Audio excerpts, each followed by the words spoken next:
नमस्कार, मी दत्ता बावरा. आम्ही या ठिकाणी आज दिल्ली या ठिकाणी होणाऱ्या अखिल भारतीय जनजाती सांस्कृतिक समागम या कार्यक्रमासाठी चोपड्याहून या ठिकाणी रवाना होण्यासाठी आलेलो आहे. तर आमची या ठिकाणी जनजाती बांधवांची एक मुख्य मागणी अशी आहे की समाजावर होणारे धर्मांतरणाचं असला तर ते डिलिस्टिंगच्या मागणीसाठी आम्ही त्या ठिकाणी जात आहोत. जनजाती समागम अखिल भारतीय समागम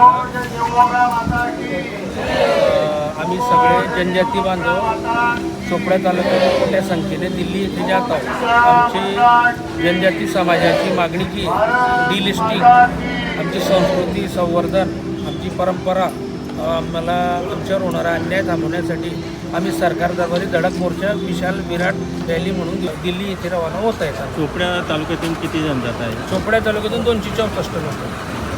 यासाठी किती वाहनांची व्यवस्था करतो? इथून आम्ही भुसावळून आमची स्पेशल ट्रेन आहे, बसेस आम्ही महामंडळाकडनं आम्ही भाडे देऊन करतो.